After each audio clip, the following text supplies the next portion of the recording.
effort by government to take away those children from them first, before you either start killing them or first start retraining them. First and foremost, they are beyond the age of retraining. They are. That's what I did in River State to be able to end the insecurity in River State.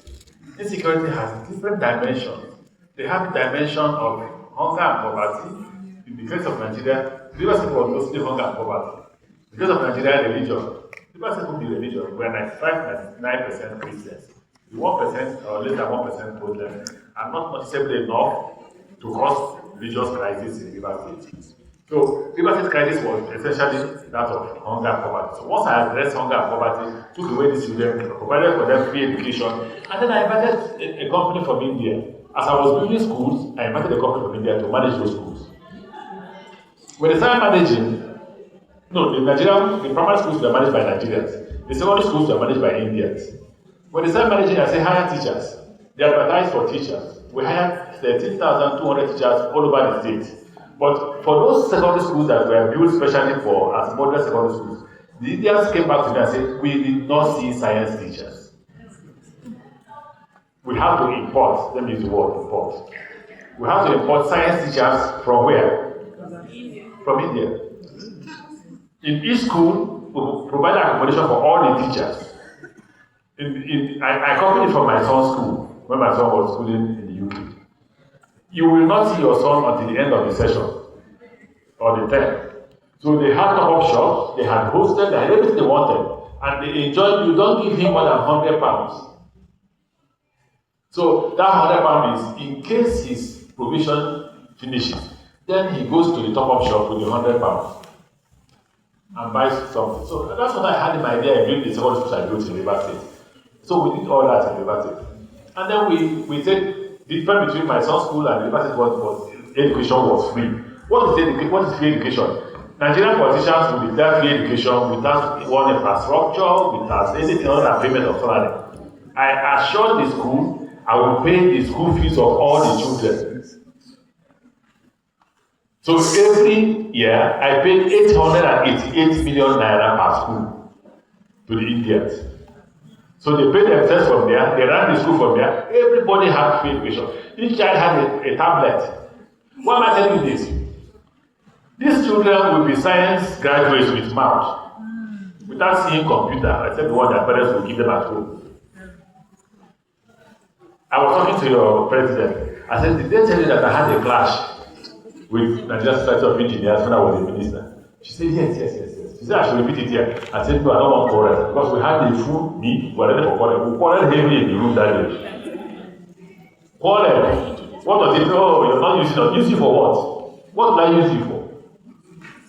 I said, show me one building in Nigeria, iconic building built by Nigerian engineers. Show me one. If you show me one, I'll hire you. They put it, okay, you are here, show me one. Is this iconic building? Yes. Maybe me and my son can build it. We're not the where the president lives was not built by Nigerian engineers. Ordinary, the cabinet meeting hall. All the equipment there were imported from outside. With the foreigner standing like this, and Nigerian engineers were working, but just foreigner standing like this, doing nothing. Do you know why? Supervision.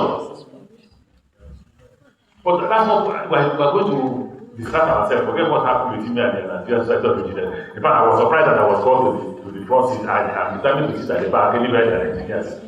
Because I don't want for that word. But the point I'm going to make is, we asked ourselves the question in River State government when I was governor. What will these children do if they want to be engineers when they have not seen any equipment? So from primary schools, we bought them tablets. We insisted that they must see all those things. We did that. We went to secondary schools. We made sure that all the labs were equipped. All. When we now say, okay, these children will graduate as digital students, what happens to the university? Nigerian universities, have you been there as governors? When they finish presenting to us in the villa, that they use candle for experiment in Nigerian universities. that can blame just set of engineers. And you allow those people to become members of another set of engineers. People who are not properly trained. It's just like medical doctors. They become butchers if they are not properly trained. So I asked that question,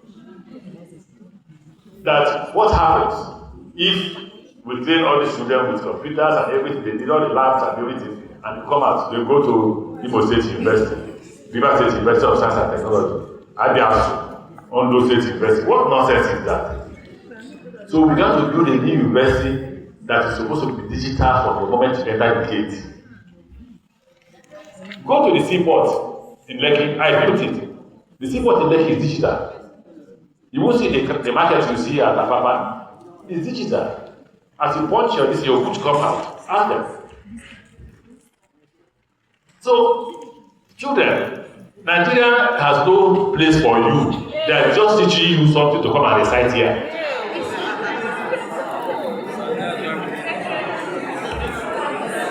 Oh, I don't know here. See, that's why I want to work. 2 more minutes I will leave. Let me leave this education thing. I didn't come for here. I came to ask you women a question. How many of you today can tell me that your life 10 years ago is better than your life now? How many of you?